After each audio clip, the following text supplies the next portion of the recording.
Good morning, everyone. Welcome. This is Angela Coulter and Rasik Avagnoni. bringing you this week's Ascended World on Valentine's Day. So, of course, we had to hit something on relationships, right? Right. I mean, there's good morning, Yashmin.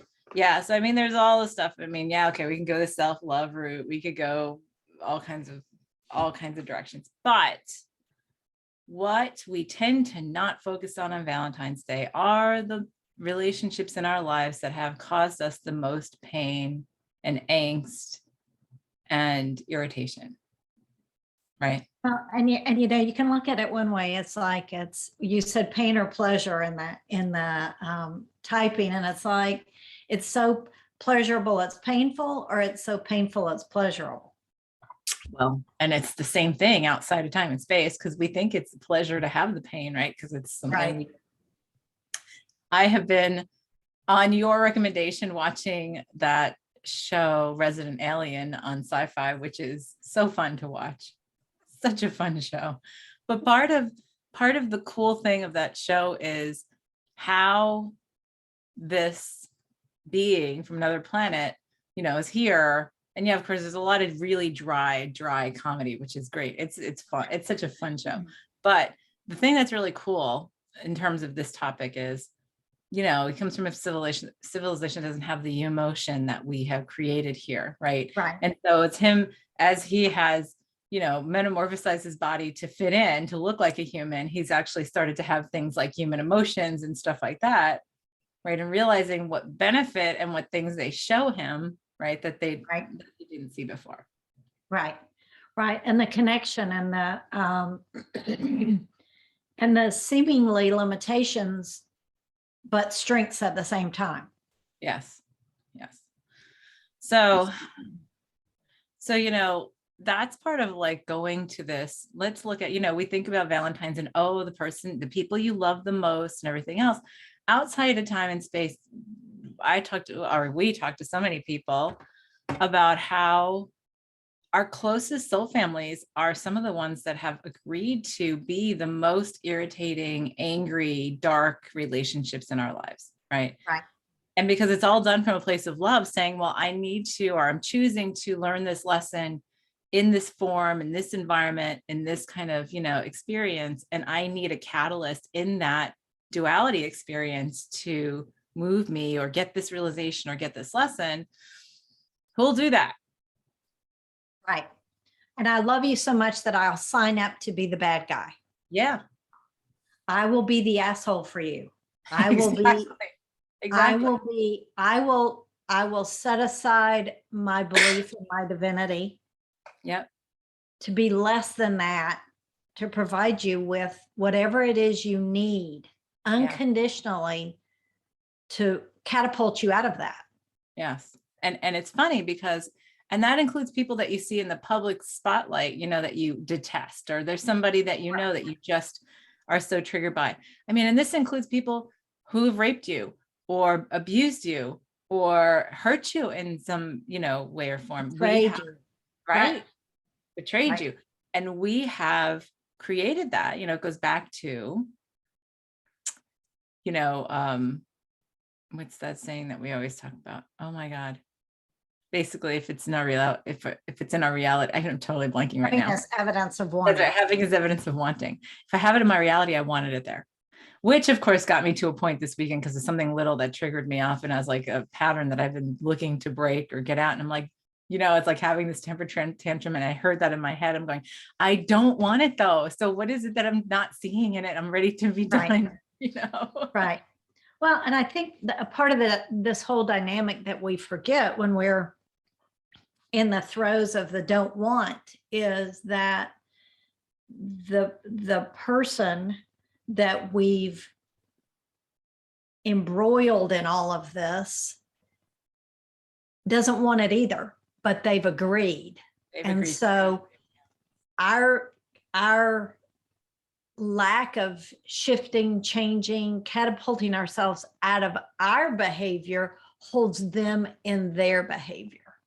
Right. So a lot of times we think, well, if they just stop that, I could do this. Right. Right. When actually it's, if I just do this, then they could stop that. Right. So it's such a, not what you think it is. As everything else. As we've come to realize, everything is not what you think it is. Right. Right. So, and we're not used to doing that. Like, so that's why it's so important today. Let's take an ode to those relationships in our lives, those interactions we've had in our lives that have been the most caustic and the most toxic and the most challenging and the most anger filled or hate filled or pain filled, and have come to a place of gratitude for them, for that soulmate to have, and that part of you, by the way, because that's you, right? Exactly. Embodied to somebody else, to have agreed to do that, to create that lesson or catalyst or whatever. And when we transcend judgment, right? Because we judge what somebody's done, right? We judge or how we feel or all that kind of stuff.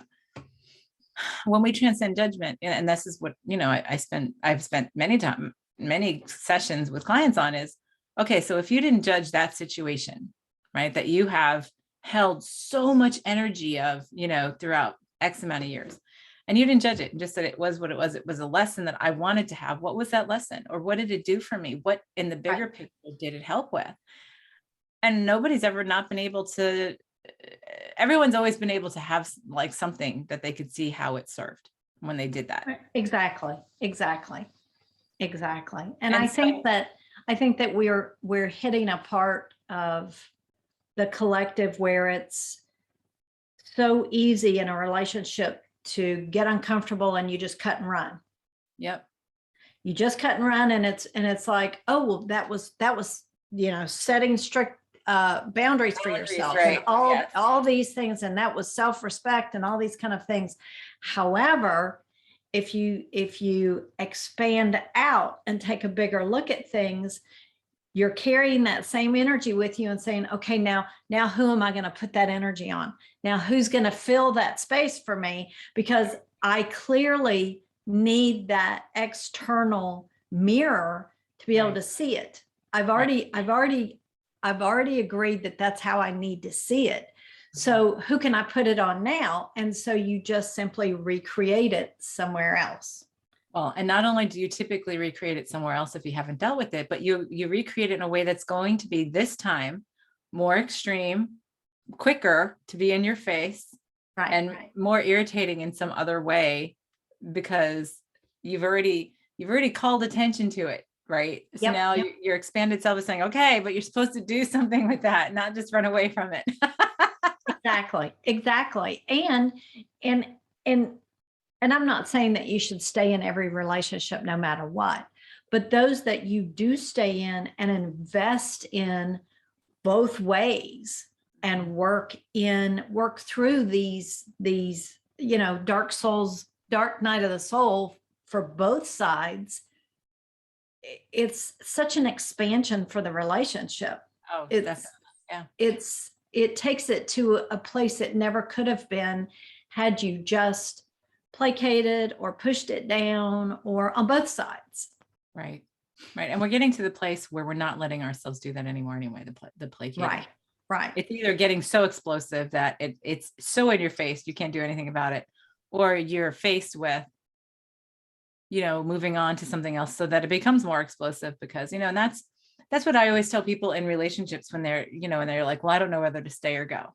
Right. When they get to that point, and I say, so the goal here for you coming and for us doing these sessions isn't for you. A, it's not for me to tell you to stay or go, because that is totally your choice. B, it's for you to get the clear guidance on whether it is for you to stay or go. Right. And C, it is to resolve what it is that relationship is reflecting to you that's supposed to be a lesson that's triggering you so badly. Right. Because before you even decide whether to stay or go, if you resolve that now, then you have no need to repeat it later on, right? And if you resolve it now, if you don't resolve it now, I can't tell you how many people came to me and they're having a side action, right? And they're ready to split up from their spouse and they're seeing somebody else, and they're like, oh no, well, this is just so, vibrant. Of course it is, because it's forbidden and it's sexy and it's, hot because it's forbidden and it's new. That's new. And Right. it's new, and you're not living with that person 24/7, and you don't have to deal with bills and all that kind of crap. Right. You are, it's about as much of a fantasy as it can be, because you don't have real life Right. sitting on top of you. Right. And so I'll be like, okay, it's great and sexy now, and I'm not saying it's not. Right. However, if you don't have this resolved, then it's going to transfer right over. I don't care how sexy and hot it is now. Right. Right. And another way to look at it is, it doesn't mean that you have to stay in the relationship in the same capacity as it is. Right. It can evolve into something that's totally different. And maybe it's a non-romantic relationship or a non-intimate relationship. But as long as you come to the resolution of whatever it is that it's pointing to for you to resolve, look at, make peace with, come to gratitude for, the relationship will fall into a natural balance. And it's like, if you never see them again, then that's what the natural balance is. Right. But if it's not, it could be a friendship, it could be an acquaintance, it could be a business associate. Well, and it can also be like that relationship can actually improve. So I've seen many cases where, when the person has worked on themselves, have worked on, coming to those lessons and whatever, and I'm not saying it's not rocky or challenging or whatever, that after they resolve that, then they come to the point of deciding to stay or go, and they realize the relationship has improved, and it's like scratching their head going, I don't understand. It's like, well, because that was reflecting back to you in your face. Right. And now that soulmate who was doing that for you says, oh, don't have to do that anymore. Okay. Right. I'm released from that energy. Yes. And sometimes that is the resolution of the relationship, and sometimes it's not. And it's not that. And the other thing that is really important, and this doesn't have to be romantic either. Like you're saying, it can be like, and it can be in a business relationship and friendships and all that kind of stuff. Right. Right. But it's to come to that place of saying, I see what the lesson was. I have not only seeing what the lesson was and having acceptance, but gratitude for that soulmate, for that piece of you embodied as them, to have agreed to doing that for you. Right. So that you can resolve that once and for, Yes. It has been a hell of a year with my husband, and we have gone through so much shadow stuff in the past year. And it's funny, I was not too long ago thinking about, so when, like waking up first thing in the morning, that's when I'm so fresh and connected still, right? So I can feel all these things and connections and see things so clearly. So one morning I was laying there and I was just like, right, because we know we've been together many, many, many lifetimes, and we have had lifetimes where we've hated each other so much that one of us has killed the other one. We have been in epic love, lifetimes. We have been where we've just been related and friends, and we have done so many things in such an arc. And we have found that some of the most exciting experiences we had were when we hated each other. Right. Right. It's such a dynamic. It's such a bumper peaks and valleys. Yeah. Roller coaster. Right. And so we have in this life decided we're going to finish up all these lessons with each other, conflict. And so we're cleaning up a bunch of stuff, but part of the challenge then is saying, well, where are we if we don't have all this excitement? Right. So then what do we do? Right. We focused on this for so much time. Right. Now what? Right. And now it's like, okay, well, now it's to get to what, the bigger picture is. And so it changes. Like, I think our relationship has changed 7, 8, 9 times in the past year, like in different steps, as we've come to different pieces, and none of it's been comfortable. And it's been, and the other part to keep in mind is you're the mirror for them. Right. So a lot of their behaviors are holding you in an agreement. Yes. To provide them the opportunity to do things different. Yes. Yeah. And so it's not just a one way. Yeah. For that. Right. And it is also, So like we tend to like get all rose-colored glasses about relationships, right? And say, oh, to only talk about the positive thing, like we get into that whole, like, look at that. And of course, always look at the positive thing, but also take the negative side. And if you ignore the negative side and suppress it in any relationship, it will take over at some point. Right. Well, and that just speaks more to if you just lose the judgment. Right. And don't judge it as positive or negative. Right. It Right. just is. Right. And if you just are like, okay, so what is that showing So me? what is this? What am I telling myself with this? Right. What is that message to myself? Right. And it literally comes to a place of asking guidance, and it's not a should, because should is always ego. Right. Is it for me to stay? Is it for me to go? Is it for me to stay? Is it for me to stay today? Right. And when we get into, and that's without judgment, that's like not, that's without saying, like that kind of stuff. It's a no, because expanded guidance has no judgment. It's like, is this for to continue on? And it's important for us to do that for all of our relationships, because we tend to get into that habit, right? Of it's just there. Right. Or it's always been there, so it has to continue to be there. Exactly. And I'm not saying that it needs to stay or it needs to go. It's a matter of asking, because the need is also the ego perceptive of a right or wrong. Right. A lot. But, I am, like I realize this in relation, and then, I look at, and it's funny because we have had huge roller coasters, and we've been together for 29 years of awesome lessons. And yeah, some of them are great and awesome and fun, and some of them are not so great or awesome and fun. Right. Or the ego doesn't think that they are. Right. But we do think they are at some level, or else we wouldn't have them. Exactly. Having is evidence of wanting, right? Even when you say that with gritted teeth, it's still the case. Right. But so then, take it off of that though. And then you look at, and I think, oh my God, and I have had the most amount of growth in that one relationship. I have had the most amount of growth in myself. Right. Just through those things that have been lessons and resolutions and reflections and triggers and everything else. So it's like, we have gratitude for first of all, we have gratitude for our partner because of, the awesome things, right? That what we judge as the awesome things. Right. And the other part though, is really important to say, you know what? I am so grateful that you trigger me. I am so grateful that you've brought that to the surface. And you've showed up and you've done it so well that you have loved me enough to push me all the way to my limit. Yes. And we can almost see that in a relationship, right? Right.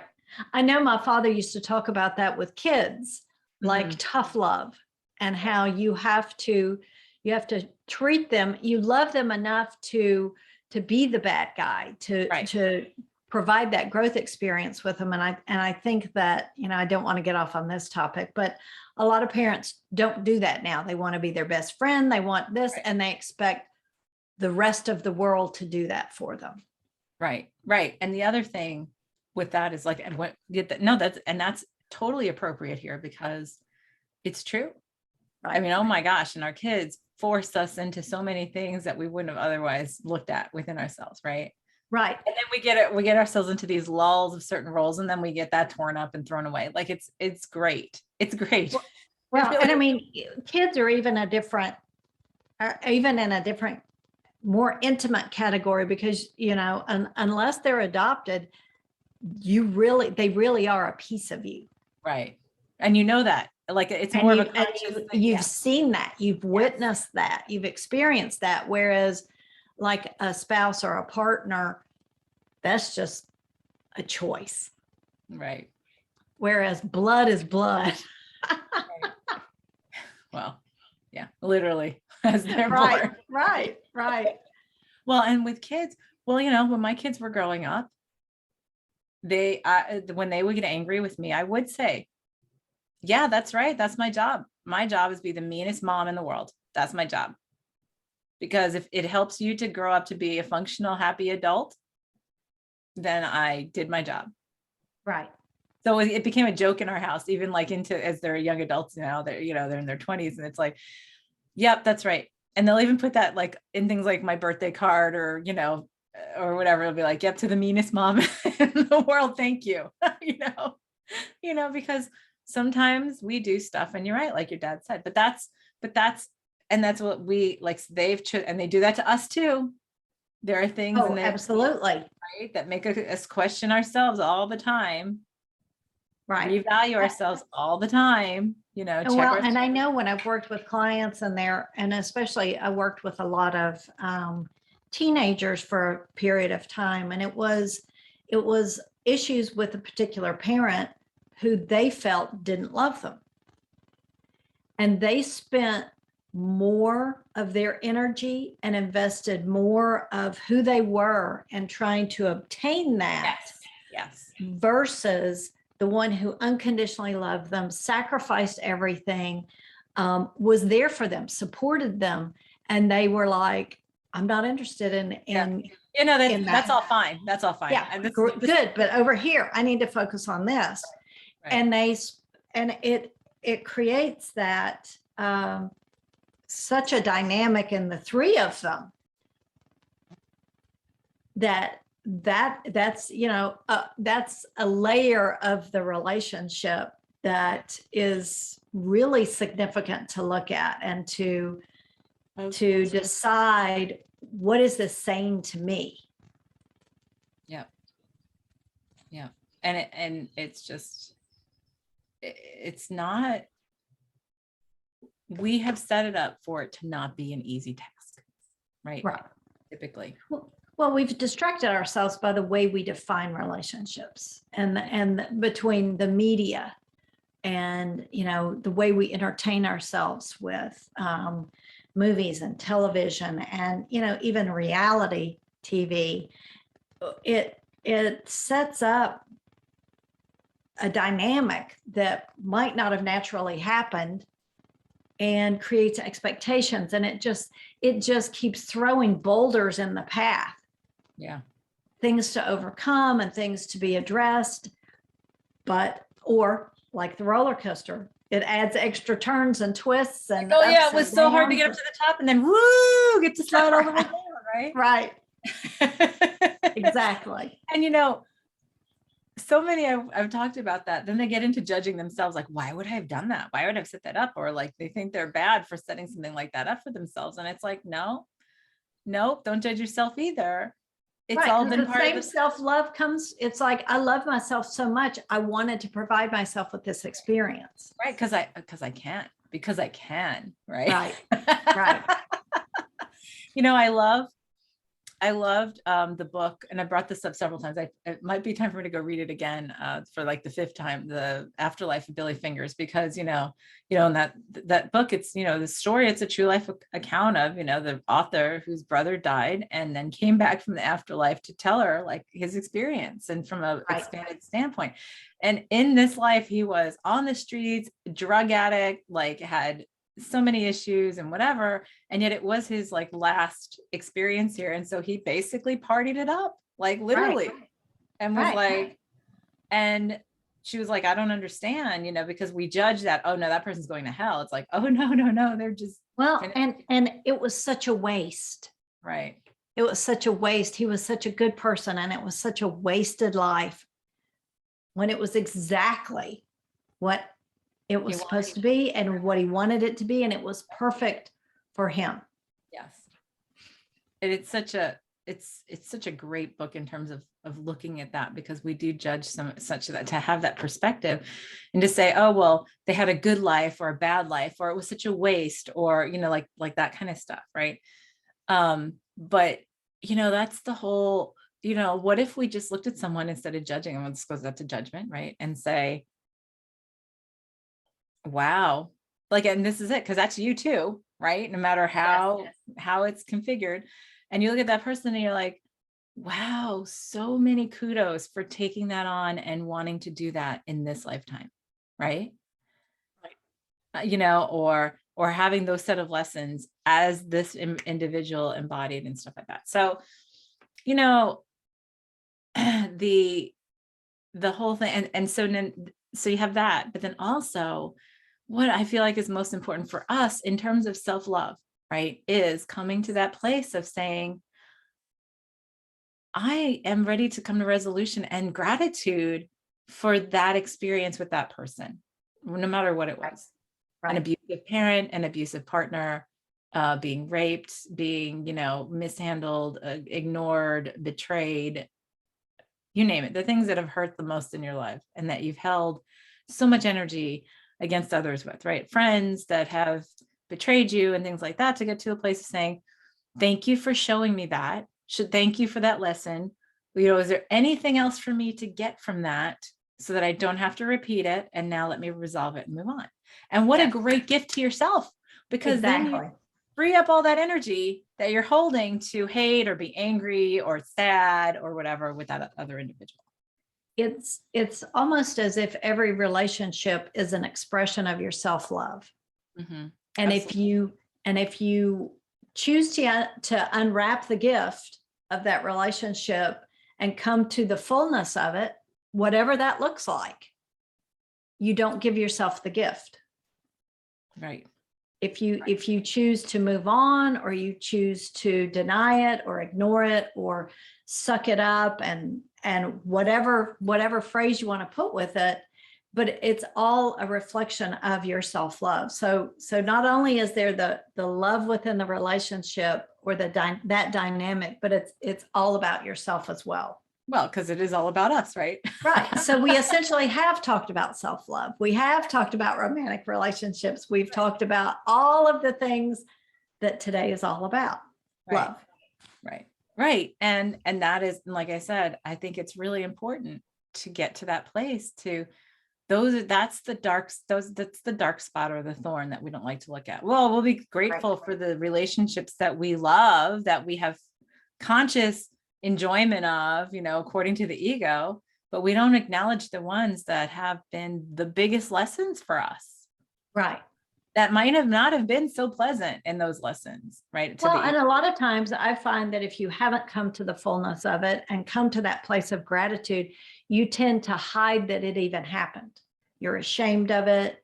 You tend to block it out and say, well, that's just a part of my life I don't like to talk about. Right. Right. And then it just gains more power over you. Exactly. And you still have this hole, right? Even here's something else that came to me. This is interesting. Even things that you feel like have affronted you, things, not necessarily people, right? Cancer, chronic illness, your body, right? That you project on, like, how many times you've heard people saying, I'm going to beat cancer, or, blah, blah, blah. Like I remember knowing somebody that we used to know who had gone through a bout with cancer and still had so much problem with it that they tried to deny it ever happened. They would hide it in the closet. They would barely ever talk about it because they thought people would think less of them, or that they were weaker or whatever. And it's like, well, and obviously there's still stuff that you have to resolve having to do with that experience, which is great, but also, it's important because then you can resolve and move on, not have to, again, repeat that relationship with your body. Yes. Right. Yes. See how it starts showing things up in different ways. So when we do that, so here's the exercise for today, right? Is when we do that and we look at any relationship with a thing, a job, right? A boss, right? A neighbor, a politician. Yeah, right. With anybody, and we ask ourselves, so what is it showing me? And we stop and we say, you know what, I'm going to give the gift to myself of coming to that gratitude. And to do that, I have to ask myself these 7, look at our 7 famous areas. That's right. And, another big one is money. Our relationship with money. Yes, absolutely. Our relationship with our home, our relationship with our pets. I mean, it's everywhere. All of it. Yeah, it's funny how we can just attach all of this to everything. I know. But anyway, so then it goes back to looking at, okay, so let's look at this situation, whatever it is, right? This thing that I have that I judge as a crappy angry, hurtful, or whatever relationship with or have had, right? So what was the lesson for it for me? Did it have to show me worthiness, right? Was it showing me worthiness? Was it showing me how to trust, or like what that I didn't trust in myself? Or, you know, there's so many different things to ask in every situation. So you can go through our seven essences from our Wonderland program, as we always come back to. Right. But we can ask, you know, did it have to do with my worthiness? Did it have to do with me trusting? Like, and did it, what about my guidance around it, right? Was it showing me to listen to my guidance better? Was it showing me to Forgiveness. Yes. And then forgiveness, right? Was it showing me how to come to acceptance and gratitude? Because that is a circle in itself that we talk about, right? The apology, the forgiveness, acceptance, embracing love and gratitude for the situations, right? So that's another little mini circle, right? Right. And then self-responsibility. I created this. I acknowledge that I created this. So from that, what can I gain? What am I giving myself? Mm-hmm. And in taking that gift, what can I then create? Because I am my creator. Yes. And then the famous shadow. Well, which, you know, if we abhor something or we're so triggered by it, then obviously there is a big play of the shadow in there. Surprise! Right. There's a big attraction there somewhere. And so what was the shadow complementing so that I would see the contrast too, right? Yes. Yes. And then of course, then the big last one is self-love. Which brings it all home back to self-love. Right. And how is this reflective of my self-love? Right. And what was it? What did I love myself so much to create in my reality, you know, to get myself back to conscious self-love, right? Yes. So that I can resolve it. Look at how tightly, like, I mean, that alone for every situation is a lot of focus, right? And if you get through, and I love how, you know, we talk about it being a spiral, and, you know, most people think of a spiral as always going out, but it can go in. So you can spiral in to get to the specifics and to drill down on what you want, and then allow, once you've achieved that inward reflection, allow it to then spiral back out. And I mean, it's just that, it's like a pulse. It becomes your heartbeat. Yes. Yes. And then you start. So these are the things that we're resolving within the ego, right? Because they're all duality based things that we've held at the ego level. We can call them, I mean, when we have all of those complete, then we're looking beyond the ego, right? Then we are seeing things from the truly more expanded perspective. And that's when our creation becomes far more limitless, in the way of saying, oh, okay, well, I'm done with that now. So now we can have this other magical joyride. This magic carpet ride. And I don't have to have that heavy, the heavily perceived experience. Oh yeah. Alcohol and drugs. That's another one. Right. That's a big relationship. Absolutely. Yeah. So I mean, even food and supplements. Yes. Mm-hmm. So many things, right? So when we take those 7 essences, right, and we apply them in different areas, which, you know, we're going to have more courses coming up on these different things this year, but you can also go back and just do the 7 essences, the whole Wonderland program as well on our site. But once we really work through those essences, right, and within ourselves, when we look like the worthiness, trust, it's totally blank for a moment, guidance, forgiveness, acceptance, you know, like we're not sure, like it depends on which side you're looking at there, right?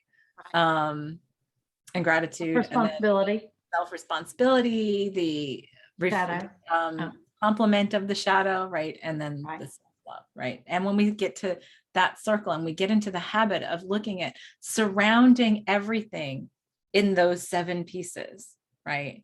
Right.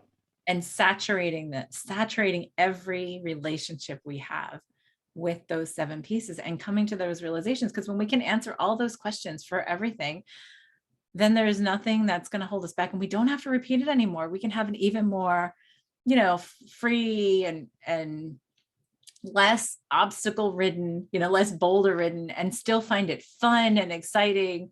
Because really, the funny thing is, in a lot of the discussion that my husband and I have had have been around addiction to drama, because so many, that's why we're here. Yes. We Right. love drama. We All of do. us. We Or else we do. wouldn't be here, right? Because we Right. created the word drama here. We created the whole experience of drama here. Right. So we have it so deeply embedded, like we can deny it all we want, but it makes us tick in when we're embodied here, So we create dramatic relationships, we create dramatic situations. We find, and you and I've talked about this so many times, right? How many times, like, who would go to the movies who would go see Star Wars Right. if there was no Darth Vader, right? Right. Right. If there's no war, if there's no battle, if there's no good, if there's no opposition, Right. what's the point? It's Right. boring. So now we're talking about complimenting versus opposing, and when we compliment, then it's like seeing, like, I like thinking of it as this: when we see a compliment, like we were talking about colors last week, right? When we see like red and blue on their own, right, are beautiful colors. And then together they make purple, right? And sometimes though, when you see them together, like a certain blue will bring out a red, right? And then a certain shade of red will bring out the blue in that complement. And that's what we're talking about in complement of the shadow. And so when we look at all of these things, anything that we have been triggered by is something we've created in the shadow, right? In some way, shape, or form. That includes ourselves, which we've talked about. And that's like the mind-blowing thing, right? But when we can see the complement, right? And think about complement as like, not just the PLE complement, but the PLI complement of how it has complemented, how it has made our experience more saturated and full of depth. Yes. And so full of this beautiful spectrum, right? And Right. It has heightened the awareness and the senses and the sensations. Right. And that's what we do with traumatic Right. things, right? It heightens our anger, heightens like certain The saturation. joy. Yes, all of it. Our sadness, same thing, right? Our what else? Just drama, triggers, Anger. Yeah. Rage. Yes. And lack for when we are saturated, right? Right. So when we get to the place of saying, no, I don't need those opposites to appreciate the compliment. Now I can just compliment. I can see things for what they are. I don't have to experience them in such a contrast. It's almost like a big breath of relief. Right. Right. So we get back to the relationship thing, right? And that's what that, so try that today. It's a different way of doing Valentine's Day. Look at the relationships in your life that have caused you the most angst and the most, drama, the most anger, the most pain that the ego has experienced. And it can be, as we were saying, to things as well as people. Right. And to look at it without judgment. Look at it without judgment and start asking yourself those questions for every piece. Right. It's not to sit and examine your life and say, see, this is where you sucked because you didn't realize this. It's to look at it and to have gratitude and say, look at all this opportunity I've provided myself with. Well, and let's be honest, right? We've all, most of us have had a relationship in our past at some point that was probably not the healthiest, right? Right. But probably pretty exciting, in one way, shape, or form, right? And it was exciting to us in some way. It was a challenge, right? I was thinking about that before we got in the air. I was like, okay, so let me think back on any relationships, which I barely think about anymore because it's been so long, that I've been with my husband. And it's like, well, yeah, I had a couple of pretty dramatic ones, right? And yet, would I do it again? No, I wouldn't, but I have gratitude for, wow, that was a pretty colorful experience. Right. Yeah. I was thinking the same thing. And so, and it was funny because, my birthday being last week, and everybody posting on, you know, Facebook page. So the person that in high school, like if I ever got into trouble with this, it was usually when I was hanging out with this person, because we just love creating it. We love creating Right. that kind of, but you know, and that was the person that was like that, you know, I would see that meme about like sitting in a jail cell, you know, with somebody the next day, like, damn, what a ride, you know.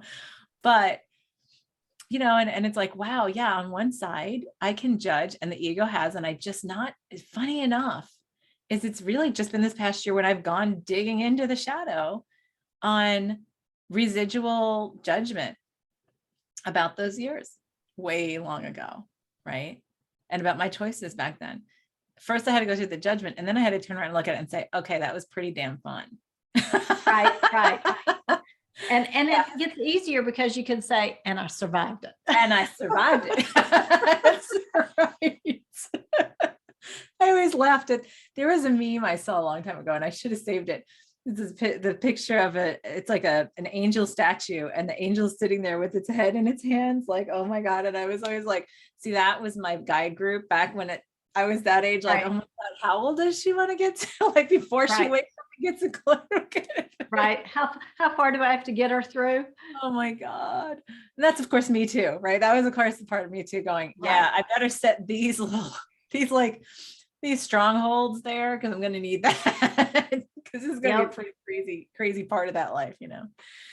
So, you know, I did come to gratitude for that, you know, to saying, okay, so I did it.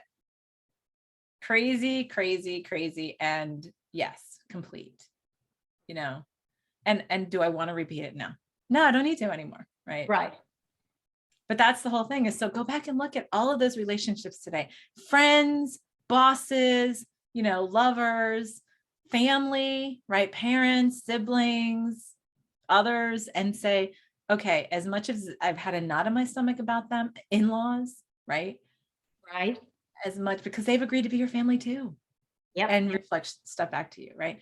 So as much as I have had angst about anybody or anything that's happened in the past or whatever, let me come to resolution and wrap those 7 essences around it to say, what was I showing myself with that? So that I can come to gratitude. And then in that gratitude, come into another level of self-love to say, yep, it's all good. And what a great Valentine's present that is for yourself. Yes. Perfect. Of course. So that is our clearing for today. Right. All of that in a nice big heart-shaped box with a ribbon.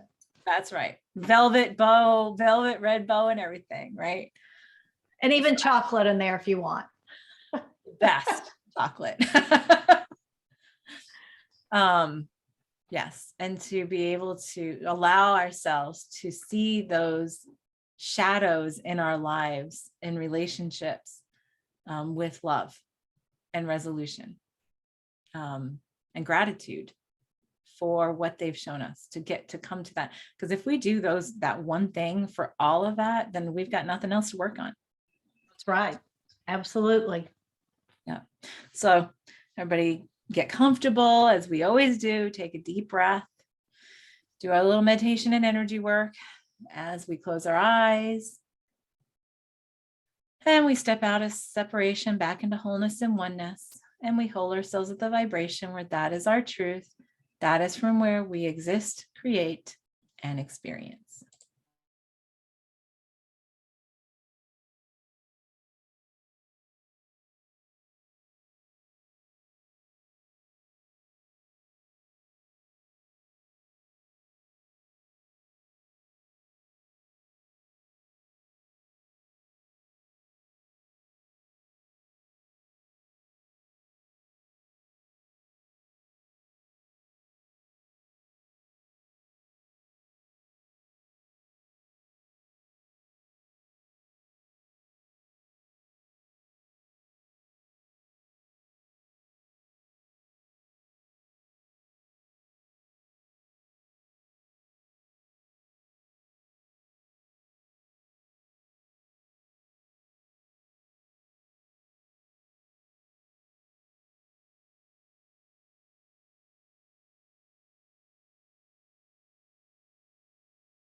All right. So funny because the ego really like balked at that in the beginning.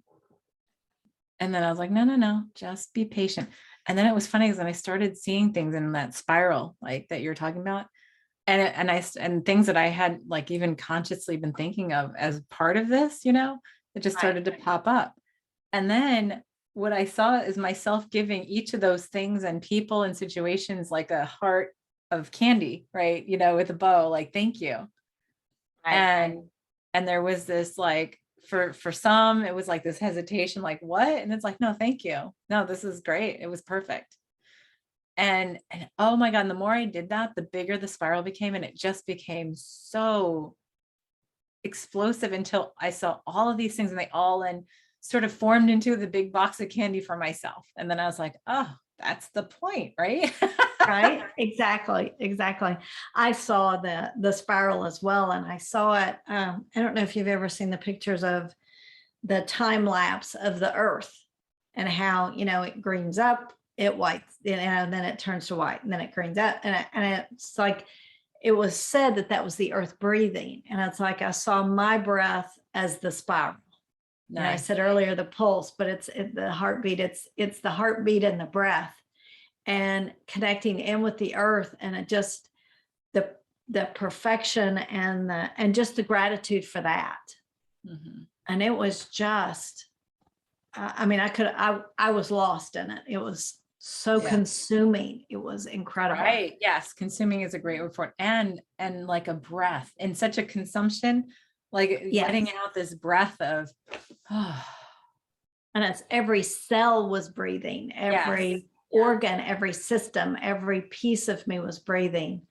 Yeah. That was great. Great. Awesome gift. Yes. Awesome. All right, everyone. So those are your flowing orders for this week, is go and do this for those things in your life, those relationships in your life. That's the dedication, because really that's the Valentine's gift for you. Right. And I think you'll be surprised if you try it, the changes that'll happen. Absolutely. Instantaneous. And how it ripples out to so many other things. So yes. Exciting. I love how we have these tiny topics every week. I know. All right, everyone. Have a great week. This is Angela Coulter. And Sarah Sieg Avignoni. And we'll see you next time on Ascended World. Have a great one.